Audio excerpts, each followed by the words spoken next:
I can't forget the sound of her laugh that night. It echoed through the hallway like glass cracking. Not because it was funny, but because it was familiar. Too familiar. It was her laugh. My best friend's. And it was coming from my bedroom. I stood there frozen, keys still in hand, groceries slipping from my fingers. The paper bag hit the floor with a dull thud. Apples rolled. A bottle of wine shattered. But I didn't move. Because I already knew. I had come home early. An hour early. I wanted to surprise him. I had bought his favorite Pinot Noir, some brie, fresh sourdough. I was even wearing that red blouse he liked, the one with the open back. Silly, right?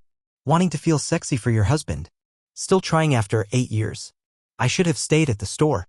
I should have turned around and walked right back out. But I didn't. Instead, I stepped forward. Slowly.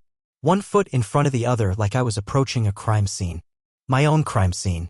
My heart pounded like a drum in my ears, drowning out every sound except her laugh. It was unmistakable. Samantha. My best friend since college. The maid of honor at my wedding. The one who held my hand when I thought I miscarried, who brought me soup when I had the flu, who said I was the sister she never had. The one who sat at my kitchen table last week and told me how lucky I was to have Jason. And now that same Jason was laughing with her in our bedroom. Our bed. I reached the door. It was open just a crack. Just enough. What I saw will never leave me. Their clothes were scattered across the floor. Her heels were still on. His hand was on her thigh. Their lips met like this was normal. Like they'd done this before. Like it wasn't their first time. I didn't scream. I didn't cry. I just stood there. Watching. Absorbing every detail like my brain wanted to record the exact moment my world ended. Then Jason saw me. And he didn't even flinch. He looked at me completely naked and said, "I can explain." Samantha grabbed the sheet, covering herself with a gasp. Like she was the victim. Like I was the intruder. I turned around and walked out. I didn't slam the door. I didn't say a word. Because there was nothing left to say. I didn't go far. Just sat in the car. In the driveway. Engine off, silence swallowing me whole. The wine on the passenger seat had soaked into the upholstery, blood-red stains blooming like some cruel metaphor. My hands were shaking. My whole body was cold, like I'd stepped into another version of my life where nothing made sense anymore. My phone buzzed. Once. Twice. Then again. I didn't look. I didn't need to. I knew it was him. Probably trying to stop the bleeding with words. Maybe Samantha was texting too, already crafting some excuse, some pathetic lie about how it just happened or how they didn't mean to hurt me. But they did. Every single touch, every kiss, every laugh behind my back, it was all a calculated betrayal. A slow knife twisted right between my ribs. I didn't cry until I called my sister. It was the sound of her voice that did it. Just her picking up and saying, "Hey, you okay?" broke me open. I couldn't speak. I couldn't breathe. I just sobbed into the phone like a child, my throat raw, my chest heaving with years of misplaced trust and silent sacrifices. She kept saying, "Come home. Just come home," and somehow I did. That night, I slept in my childhood bedroom. Same posters on the wall, same creaky bed frame. But I wasn't the same girl who used to lay there dreaming about weddings and soulmates and forever. That girl was gone. Killed by the two people I trusted most in the world. The next morning, my phone was flooded. 23 missed calls from Jason.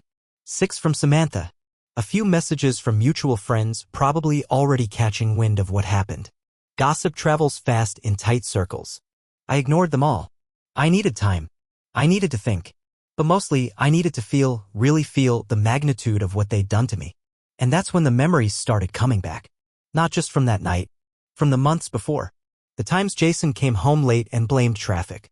The way Samantha always asked too many questions about our relationship, always probing, always looking for cracks. That weird weekend in Tahoe when Jason said he had the flu and Samantha canceled on our girls' trip last minute. The puzzle pieces had been there all along. I just hadn't wanted to see the picture they made. Because love makes you blind. And trust makes you stupid. But now I saw everything clearly. Too clearly. And I knew one thing for certain, this wasn't just an affair. This was a long con. In the days that followed, I lived in a kind of slow-motion fog, the kind where time stretches but nothing feels real. Everything became mechanical. Wake up. Breathe. Don't cry in front of your parents. Eat something. Pretend to care about things like brushing your teeth or answering emails. But inside, there was only one thought spiraling through my mind like a siren. How long? How long had it been going on? I started going back through everything. Messages, photos, calendars. Looking for overlaps. Patterns. Signs I missed. And what I found made me sick to my stomach. There were text chains with Samantha that suddenly stopped making sense. Inside jokes I wasn't in on. Pictures of us three together where now I could see it, the way she looked at him, the way he looked away too fast. They had been right in front of me, playing house in my home while I cooked dinner and poured wine and laughed at their jokes.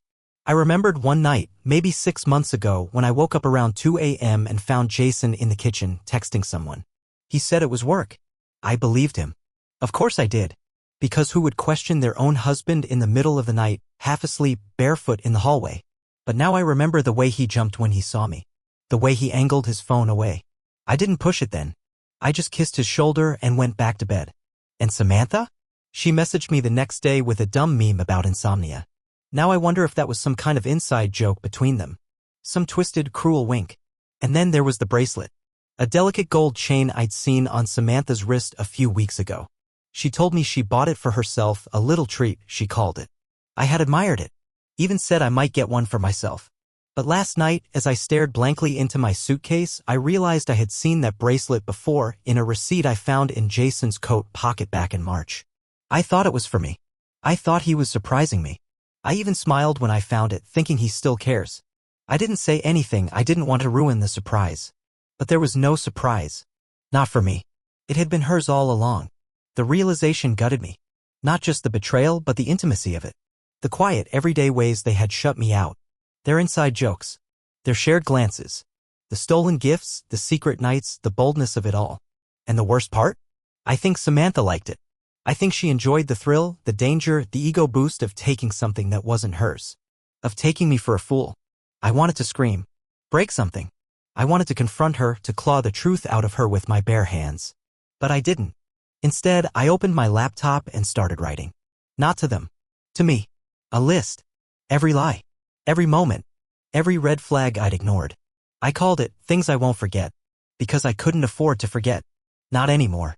The first time I saw Samantha after that night, I thought I'd hit her. Not in the face. Not in some dramatic movie scene way. But maybe just enough to make her feel something, a sting, a consequence, anything. But I didn't. I just stood there, staring at her, wondering how a person who once braided my hair before dates, who cried with me after breakups, who held my hand during my father's funeral, how that same person could so calmly destroy everything I loved and then dare to show up at my door. She looked polished. Too polished. Hair done, lips glossy, clothes coordinated like this was a job interview. She stood on my porch like she was entitled to be there. Like she deserved to explain. I didn't invite her in. I stood in the doorway with my arms crossed and my body shaking so hard I thought I might collapse. She opened her mouth to speak, and before she could utter one word, I said, "Was it worth it?" My voice cracked in the middle, but I didn't care. Was he worth throwing away 15 years of friendship? Samantha looked down. For a second I thought I saw regret. But it was fleeting. She straightened her spine and said it wasn't supposed to happen like this. I laughed. A dry, bitter laugh that scraped the back of my throat. You mean you were planning to be more discreet? Is that it? I asked, stepping forward. You were hoping to keep screwing him behind my back for how much longer? Another month? A year? She flinched, and that was the only satisfaction I got. Then she said it. The one sentence that shattered me all over again. You weren't happy. You just didn't know it. I stared at her, completely stunned. The audacity. The manipulation. As if my supposed unhappiness gave her a moral permission slip to sleep with my husband. As if she was doing me a favor by crawling into bed with him. I think that was the moment I realized this wasn't about love. This wasn't some tragic, star-crossed romance. It was about power. About ego. About someone so broken inside that she needed to steal something that belonged to someone else just to feel whole for a second. I didn't yell. I didn't cry. I just said, "We're done." And I closed the door in her face. But she didn't leave right away.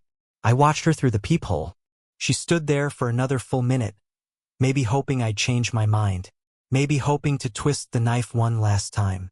Then she turned and walked away, heels clacking down the porch like a punctuation mark on our friendship. And just like that, she was gone. But the wound she left, that stayed. After Samantha, it was Jason's turn. He didn't come right away, not the night I walked in, not the next morning. Took him 3 days. 3 full days before he showed up at my sister's house. Standing at the edge of the driveway like some pathetic ghost of the man I used to love. He looked rough, stubble, dark circles, like he hadn't slept. Good. I hoped he hadn't. I hoped guilt was chewing through him like acid. I didn't let him in. I didn't offer him a seat. I stood on the porch, arms crossed again, because I needed that barrier. I needed something between me and his lies. He started with the classics. It was a mistake. I didn't mean for it to happen. I never stopped loving you.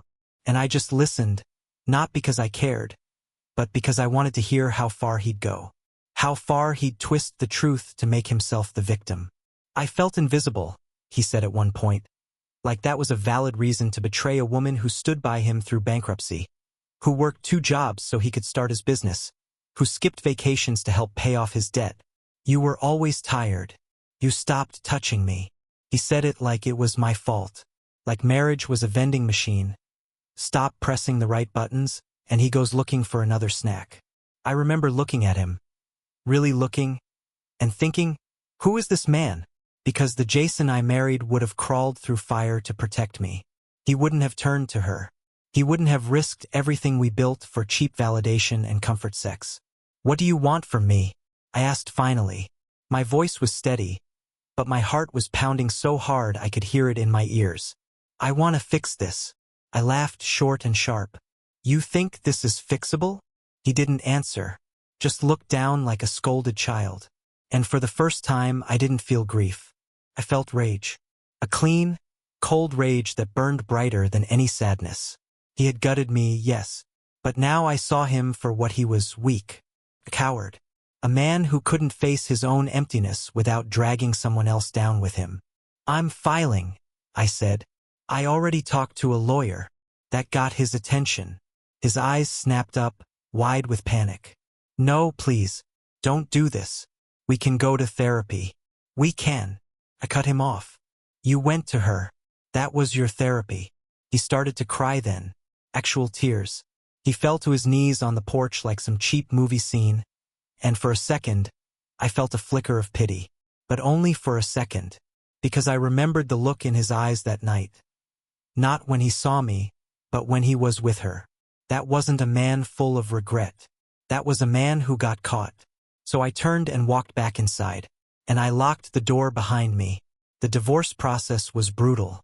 Not because of the paperwork, that was just forms and signatures, dates and dollars, but because of the silence. The empty house. The mornings when I woke up and forgot, just for a second, that everything had changed. I'd reach for him out of habit, only to touch a cold pillow. And in that moment, every single morning, the grief would hit me like a wave. Not for the man himself, not anymore, but for the version of my life that no longer existed. The shared future we'd talked about over wine. The kids we almost had. The gray-haired couple we were supposed to become. There were days I felt strong. Days when I'd walk into the lawyer's office with my head held high, wearing lipstick and heels like armor. I'd answer questions about assets, about shared accounts, about the damn dog we'd adopted 2 years ago. And every time they said property, I flinched. Because that was what it had all become now, divided property. Not memories, not love, just items on a spreadsheet. It was devastating in its coldness. But then there were days I couldn't get out of bed. Days when I'd scroll through old photos, torturing myself with pictures of holidays, birthdays, vacations, snapshots of a woman who had no idea what storm was brewing behind her back. I hated her naivety. I envied it. I missed it. Because now I didn't trust anyone. Not even myself. If I could be so wrong about him, about her, about us, then what else had I missed? Samantha disappeared. Thank God. After our last confrontation, she vanished like smoke. No more texts, no social media activity, no mutual friends willing to say her name out loud. I didn't ask. I didn't want updates. I didn't want to know if they were still seeing each other. The truth was, I already knew. People like them don't implode and disappear, they morph, they adapt, they justify. They probably convinced themselves they were meant to be. That all the pain they caused was worth it. That they were the victims of a cruel situation and not the architects of their own deceit. And maybe the most painful part was this: they probably moved on. Laughed. Slept soundly. Made plans. Meanwhile, I was left sweeping up the broken pieces of a life I hadn't even realized was shattered. But in the quiet of those nights, lying alone with my thoughts, something else began to grow. Not forgiveness, not yet, maybe not ever, but a strange kind of resilience. I had survived the worst betrayal of my life. I had looked it in the face. And I was still here. Still breathing. Still standing. And I began to wonder. What if this wasn't the end? What if it was the beginning? It started small, this rebuilding. Not dramatic or cinematic like in the movies. No sudden makeovers or wild nights out. It was quieter than that. It began with making my bed again. With buying flowers for myself at the grocery store even when it felt ridiculous. It was saying yes to an invitation from a coworker for lunch even though I had no appetite for socializing. It was walking past the bedroom mirror and not immediately looking away. These tiny acts, seemingly insignificant, were, in reality, rebellions. Rebellions against the version of myself that had been left behind, the woman who once bent and twisted herself to keep a marriage afloat, who trusted too blindly, who poured love into people who gave her betrayal in return. Therapy helped. Slowly, painfully. I found a woman named Dr. Weiss who didn't speak in platitudes or cliches. She asked hard questions, ones I wasn't ready to answer at first. Like why I had ignored the signs. Why I felt more anger toward Samantha than Jason. Why I couldn't say, out loud, that I had stayed in a marriage that stopped nourishing me years ago. She didn't let me hide. She made me face not only their betrayal but the quiet ways I had betrayed myself. The times I swallowed my needs. The way I laughed off his emotional distance. The way I let Samantha become too embedded in my marriage without ever setting a boundary. That kind of self-awareness is a cruel gift, but it's also the beginning of freedom. One morning, maybe 3 months post-divorce, I woke up and realized I hadn't thought about either of them in days. It struck me like lightning. I was brushing my teeth, staring at my reflection, and suddenly I froze, not because I was crying or spiraling, but because I felt nothing. No rage. No grief. Just space. A wide, quiet space where once there had only been pain. I blinked, smiled, and finished brushing. I started journaling again. Writing not about them, but about me. About the woman I was before the lies, before the exhaustion, before I stopped seeing myself as a separate person and became only someone's wife, someone's best friend. I began making lists of things I liked, things I wanted to try, places I wanted to go. It felt foreign at first, selfish even. But that's what healing is, reclaiming parts of yourself that were buried under other people's expectations. I changed my apartment. Got rid of the couch we picked together. Sold the bed. Painted the walls a shade of blue I'd always loved but he said was too cold. I made it mine. Every inch of it. And as the physical space transformed, so did my emotional one. I wasn't whole yet. But I wasn't broken either. I was becoming. And then one ordinary Thursday afternoon it happened. I saw them. Together. I had just come out of a cafe downtown, iced coffee in hand, sunglasses on, mine somewhere between my grocery list and the podcast I had been listening to. I turned a corner and there they were. Jason and Samantha. Arm in arm. Laughing. Completely unaware of me at first. He looked older. Thinner. She looked different too, harder, somehow. Like guilt had carved itself into her features and never quite left. But they were together still. Months later. Still playing house, still pretending theirs was some grand love story born from tragedy rather than treachery. And the strangest thing happened. I didn't freeze. I didn't panic. I didn't cry. I watched. For a solid 5 seconds I stood there, invisible to them, observing these two people who once had the power to destroy me. And in that frozen moment of clarity I realized something profoundly liberating. I no longer belonged to that story. It wasn't mine anymore. They weren't mine. Their choices, their narratives, their delusions, none of it was connected to me. I had grieved them already. Buried that pain. And what I saw now wasn't two lovers. It was two people clinging to each other because they had no one else left who didn't know the truth. Jason noticed me first. His smile faltered. He nudged her, and Samantha turned, her face tightening in that way it always did when she was caught off guard. I met their gaze and held it. No words. No nods. Just eye contact, calm, unapologetic, and firm. And then I turned and walked away. There was no vindication. No dramatic moment where they chased after me or shouted apologies in the street. Just silence. The kind of silence that says, you've moved on. And they know it. Back home, I didn't tell anyone right away. I didn't journal it, didn't cry into wine, didn't replay it over and over in my head. I didn't need to. It didn't own me. And that was the power I had earned. Not through revenge, not through rage, but through the sheer will of reclaiming myself, piece by piece, day by painful day. That night, I lit a candle and sat by the window. I thought about how far I'd come, how I used to need answers, how I used to believe closure came from them. But it doesn't. Closure is a choice. It's waking up and choosing peace over obsession. It's recognizing that not all stories deserve a sequel. Some deserve to end in silence. With your back turned and your heart finally steady, I exhaled, long and slow. And then, for the first time in what felt like forever, I smiled. Not because of them, but in spite of them. Healing, I've learned, isn't linear. It's not a checklist or a ladder. It's more like the tide. Unpredictable. Rising and falling in rhythms you don't always understand. Some days I felt like I was finally free, finally whole.